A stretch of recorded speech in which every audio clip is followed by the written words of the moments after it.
Right, so the big questions we're asking this evening, a fiery start to the budget session, Prime Minister's foreign hand jibe, a diversion. Sonia Remark, an insult or empathy where it came down to the President of the country, and a face-off, just sound and fury. All of that. Taking these questions to our panelists this evening, Ashutosh, author, political analyst, Pradeep Bhandari, national spokesperson, BJP, Dr. Syed Nasir Hussain, MP and national spokesperson, Congress. To begin with you, Pradeep, what is it that the Prime Minister meant that there is no foreign hand this time? Well, it's an old saying that once is a happenstance, second is coincidence, and third is enemy action. If you recall and remember, Rahul Gandhi has made his intent clear that he wants to fight the Indian state. Now, fighting the Indian state is also supporting a narrative which weakens the Indian state. And I would like to tell your viewers about a pattern which we've been seeing in the last many years. 2018, before the winter session, you had the Rafale report. Ultimately, whatever the Congress party said, all of it could not stand the merit of truth in the Supreme Court of India, but the parliament session was disrupted. In 2020, before the budget session, you had the EU getting a motion against the CA that Indian Muslims will lose the citizenship. None of that was true, and this, in fact, citizenship is given. However, the parliament session was disrupted. In 2021, before the budget session, you had the entire international toolkit gang coming forward, but again, when it comes to the merit of truth, nothing happened. Before the monsoon session in 2021, you had the Pegasus report where the opposition claimed that the phones were snooped, but when it came down to the Supreme Court and the courts of land, nothing of it could be proven. Before the budget session in 2023, if you recall that Rahul Gandhi spoke that what is the United Kingdom doing with respect to the Indian democracy, then the Hindenburg report came, and today Hindenburg is shut. But all of this was taken as gospel truth by the Indian opposition. So even in the case of Canada, if you recall the statements of Justice Trudeau, all of it was taken by certain member of parliaments here as if they are elements of truth and their Bible. But even the Canadian government, not the government, in fact the Foreign Committee report said that all of those were mere allegations without substance of truth. So the charge of the Honorable Prime Minister is that there is a pattern where the Indian opposition picks up anything from foreign without verifying its substance and tries to disrupt the parliament, because policy making is in the interest of the country, disruption is not. Dr. Syed Nasir Hussain is also with us. He's an MP, national spokesperson of the Congress. Dr. Hussain, a direct jibe at the Congress at the behest of an alleged toolkit, which, as per the BJP, the Congress uses right before the budget session. This time, it's not being used, as per the Prime Minister.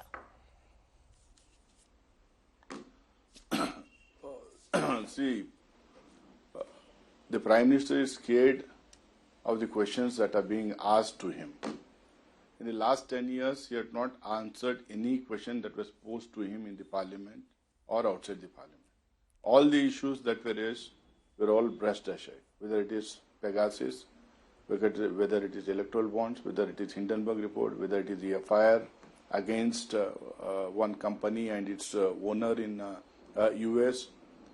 There's so many issues came up, and all these issues, there were no inquiries, there were no joint parliamentary committees as demanded by the opposition, and only to say that they were coinciding with the parliament session and so on and so forth will not work. Because in India, we have in India every quarterly there will be a parliament session.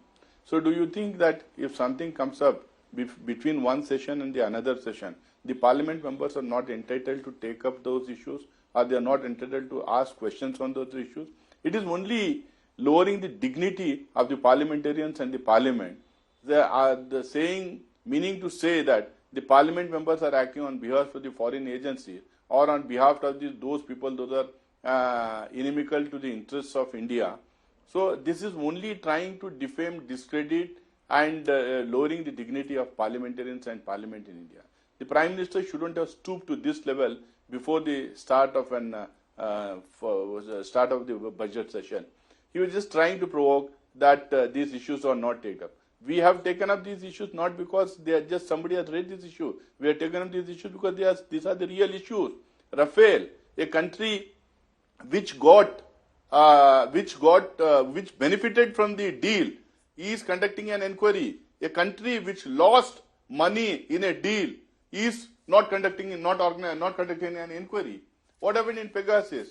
Everywhere the news was there, but they don't want to say. What happened in Chinese incursions that are taking place in the country? There were graphic reports, there were Google reports, there were satellite reports, everything, everywhere was there. From somewhere something will come up and the people has to raise it. Now, the Prime Minister, Foreign Affairs Minister and the Defence Minister had told, not outside the Parliament, inside the Parliament, that they had said there's nothing has happened on the borders of India and China. Okay. But now just after the last session, then the Foreign Affairs Minister says that we are disengaging. If there was no engagement, why are you disengaging? So these are the issues which need to be discussed threadbare in the nation, threadbare in the Parliament, and opposition and all the members of Parliament, irrespective of whether he is from Treasury benches or opposition, has a right to raise the issues. It is not the timing that is important, it is the content that is important. If the PM really has the guts and if he really wants to come clean on these issues, he should go ahead and say, let us inquire into it, let doodh ka doodh, pani ka pani ho jaye. All right, there've been, like I said, there are two incidents that happened today, and we're going to go into both these incidents. I want to bring in Ashutosh into this conversation. Ashutosh, from, a step back, every budget session, Ashutosh, that we have seen, at least in the last 4 to 5 years, and I'm just going through some research on that account, has been not just fiery, has been acrimonious and the most bitter. Are we now building up to that? See, Preeti, I think we have become a kind of a society where any kind of criticism is taken as an enemy act. If the Parliament is also behaving in that fashion, if our executive is behaving in that fashion, if the opposition is behaving in that fashion, that where we are heading. See, democracy means dialogue and discussion. Democracy means disruption also. That's what the two great leader opposition has said in the past, before 2014. The issue is not that. The issue is that the total lack of trust between the opposition and the government. If that is the case, if opposition and the government cannot come to the same platform, that how we expect them to create a consensus in the country on a particular policy issues. So I think we are heading for a great democratic crisis in the country. We are already in a crisis in that sense, because the opposition is treating government as an enemy. Government is treating opposition as an enemy. And that's why there is no dialogue. There is no communication. A democracy without communication, without dialogue is no democracy at all. There's a point there, and Pradeep, I want to bring you in, because I'll hark you back, because public memory is very, very short, viewers. Go back to the winter session. I would think in the history, parliamentary history, we have never had a worse session where you've had parliamentarians that nearly came down to blows. I think was the most shameful session. What we did see was a complete break in communication, a total trust deficit. So therefore, Pradeep, the question is, you're starting, hopefully everyone had thought that there would be a thaw, and the winter will thaw out the kind of bitterness we had seen between the opposition ranks as well as the treasury benches, which is the government. But to start the budget session with, and the Prime Minister, using words like this, this is not reconciliation. This is looking for another bitter battle. Well, Preeti, first of all, just because the Congress party is in crisis, that does not mean the Indian democracy is in crisis. The Indian democracy is thriving. So I would like to absolutely disagree with my friend and senior journalist Ashutosh ji. Point number one. It is about intent and choices, Preeti, and I will illustrate with a simple example. Let's take the argument of Nasir ji forward. First of all, neither Hindenburg, neither Rafale, all of these are not issues on ground. We would have hoped that they would speak questions on unemployment, they would speak questions on price rise, where we have done much, much better than them. We provided more employment, we've ensured that inflation is less, but the Congress party does not raise the issues of the common man. Let's take, for example, a case which Nasir bhai said. Nasir ji said that, about the Hindenburg report. Well, there was a report of a short seller which profited, made money, tried to cause damage to the Indian stock market. Jairam Ramesh ji, Congress party, picked it up as if what they are saying is the matter of truth. Now, Hindenburg has closed. What was the verdict of the Supreme Court of India on Hindenburg? That none of the allegations proved to be correct. Did the Congress party self-introspect? Why did it do so? Was that only instance? Absolutely not. In the case of Rafale, he was speaking about, what did the Supreme Court say? The Supreme Court, in fact, in a re-inquiry also, after its December 14 verdict, found nothing. Now, you were speaking about disruptions. Recall the speech of the Honorable Prime Minister when he was speaking. What was Rahul Gandhi instructing his member of parliament ki jao disrupt karo, samne khade ho jao aur bolne mat bo. That is what their reality is. ensuring that the parliament functions is in our interest and the interest of the country, because we believe in policy making. However, the question needs to be asked that when Justice Trudeau, whatever allegations he made, even Canadian official committees did not believe in it, why was that certain member of parliaments jumped onto it as if those were substance of truth? Why are Indian institutions like the Supreme Court of India not believed, but foreign institutions are believed? It's a pattern to it, and it's a legitimate question that the Honorable Prime Minister has raised. Okay, I'm going to bring in, Dr. Syed Nasir Hussain as well. Dr. Hussain, once again reminding you on what happened, and I think you would know best because you've been in Parliament, has been one of the most shameful parliamentary sessions that India has ever seen. No, it cut both ways, Pradeep. You might, but the fact is, there has to be... It cuts both ways. Can because you tell us a video where the Prime Minister of the country or the leader of the House are sided? 1 second. 10 seconds, 10 seconds. No, I'll come back to you. Okay, Pradeep, I'll come back. Go ahead. But Dr. Hussain, there needs to be now some way forward, because like I said, every minute that is wasted in Parliament, it's lakhs of money of the taxpayers which has gone down the drain. The opposition will also need to, walk the talk. So will the Treasury benches. So will the government. But something needs to be done. If you're starting off once again on a note this acrimonious, one can very well expect what's going to happen post the budget tomorrow. Priti, it is not me who is saying this. This has been said by n number of BJP leaders in the past, especially late Sushma Swaraj and late Arun Jaitley. They said that it is the duty, it is the responsibility of the government to see that the parliament functions. Point number one. Point number two. For the first time in the last session, I think very, very few times in the parliamentary history in India, we have seen the treasury benches shouting slogans, disrupting, and not allowing the parliament to function. If you want, you can check up the records of BAC, Business Advisory Committee of both the houses in Lok Sabha and Rajya Sabha. You can check up with what both our leaders in Lok Sabha and Rajya Sabha said, and what we all said. We said that we want discussion. We want discussion. We don't want disruptions. We are not disrupting. Why are you disrupting?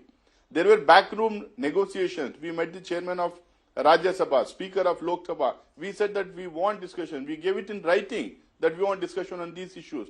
But the entire session was washed out because the treasury benches were shouting slogans, were disrupting, were not allowing us to speak, not allowing the leaders of opposition, leaders of different political parties to speak. And now, it is not the opposition who has started. We want a good session, we want a good budget session, we want to raise the issues of the people. I think one of my co-panelists was saying that Rafale doesn't resonate in the ground, and Pegasus doesn't resonate in the ground, and Adani doesn't. So that doesn't mean if it's not resonating in the ground, if people don't understand Pegasus, Rafale and Adani's issues, we shouldn't be raising this. If there is high-level corruption, when the country is being sold out to people, to some crony capitalists who are friends of Mr. Modi, so if you don't raise those issues, then what are we for there in the parliament? All right. If there are technical issues like Pegasus or not, it is contains the freedom of speech. Dr. Hussain, I think one thing we can safely... Speak. You allowed others to speak. Allow me to speak. Sir, make your point. Just let me finish. Let me finish, ma'am. Let me finish. So these issues need to be raised. We are raising that in the parliament. At the same time, who is raising unemployment issue in the parliament? Who is raising poverty issue in the parliament? Who is raising taxation issue in the parliament? Who is raising social security net issues in the parliament? These are the issues on which we have time and again asked discussions by quoting the relevant rules in both the houses. Okay. We asked for discussion. Nobody wants to discuss it. They want to bulldoze bills. Okay, Dr. Hussain pass the bills in the and Pradeep in the studio with me. One thing we can really safely say right now, and sadly as unfortunate as it is, with how we saw the winter session unfold, nothing has quite changed. The winter hasn't thawed the acrimony between the government and the opposition. We are going to witness probably more. I just want to switch our debates right now because there were two instances 10 seconds if you allow me. 10 seconds. Just because the Congress party is corrupt, that does not mean that everybody else is corrupt. What was the Supreme Court verdict in Rafale and Pegasus? If Nasir Bhai can tell them, my issue is exactly this. He raised certain issues. The Supreme Court absolutely said they were false. Still, he is not able to believe the Indian courts, but he is still quoting a foreign agency. Allow him now to answer, sir. Yes, 10 seconds and I'll switch the debate. Dr. Hussain, you'd want to come and take that question by your co-panelist? See, my whole point is the members in both the houses of the parliament, all the opposition parties wanted JPC to conduct inquiry in these issues.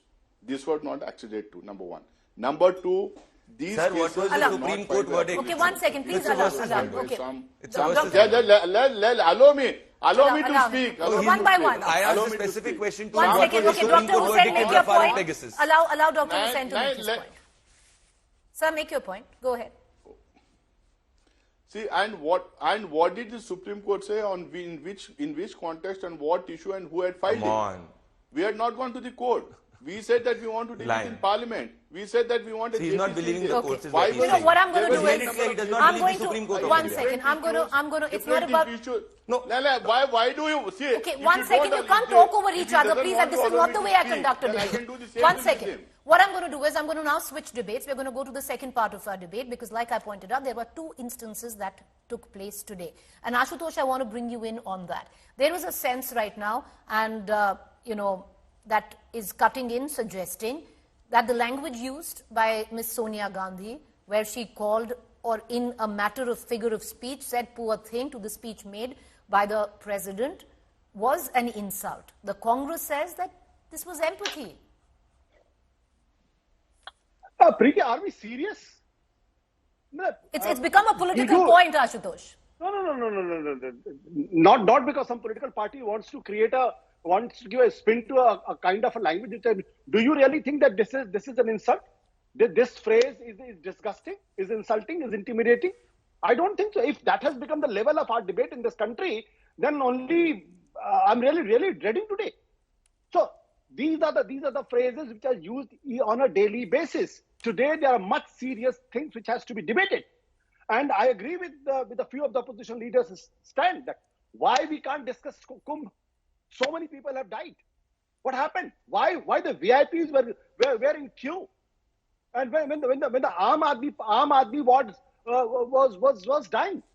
So these are the issues which we should be discussing today. Economic survey has hinted, accepted that Indian economy is in crisis. Okay. And the dream which we were shown that Indian economy will grow at the rate of 8%. Today, the economic survey accepts and admits that it can't go. Okay. It can't. Ashutosh, there's a problem with your audio. We're going to try and fix it. Pradeep Bhandari, the fact is, what is it really? Because a lot of us were reading into it, and even the Raj Bhavan has now reacted. How is it an insult? Because it's seemingly, at least by the, and we're going to play that reaction out, is suggesting that it's empathy. That's what the Congress says, and it's a small issue. And the larger charge is that you're trying to distract attention. Well, Preeti, first of all, it's a very elitist argument to make from Ashutosh, thinking that the insult of a tribal president is small issue. Let me say it what is exactly. No, I want to know why is it an insult? Poor thing means bechara, garib, vastu.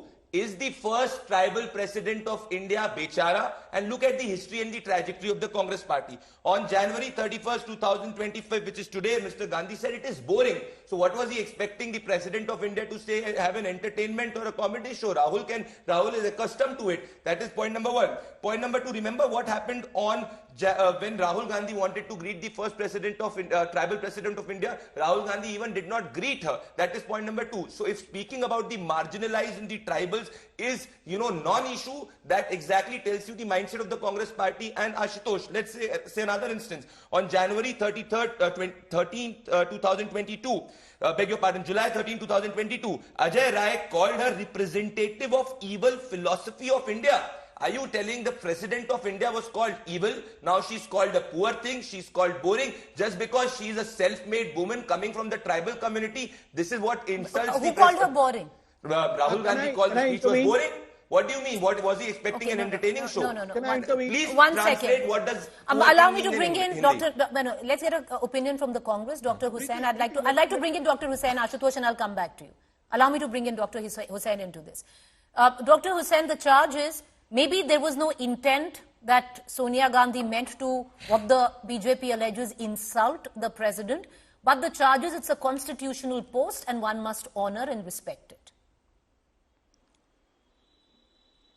Who has not honored so far?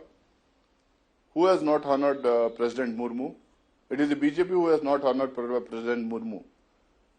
BJP didn't invite President Murmu to invite the new parliament building. They didn't invite her to new Ram temple in Ayodhya. They didn't invite former Dalit President Mr. Kovind to lay the foundation for the new building of the parliament. And Mr. Amit Shah disrespects and insults Ambedkar in the house. And these are the people who are giving us lessons in whom to be respected and whom not to be respected. What did Mr. Sonia Gandhi say? She just said, poor thing, she felt tired. It was long. It was such a long speech. What is wrong in that? Or poor thing ka matlab, Prime Minister of the country is saying poor ka matlab garib. If you can't understand English, don't try to give a twist to it. Garib thing. Poor thing ka matlab ye hai, poor thing ka matlab inko samajh mein nahi aata. And they are saying boring to entertainment. If everyone knows why they were saying it is not the speech written by the President of India. It is speech sent to her by the cabinet, approved and sent to her by the cabinet, by the union government.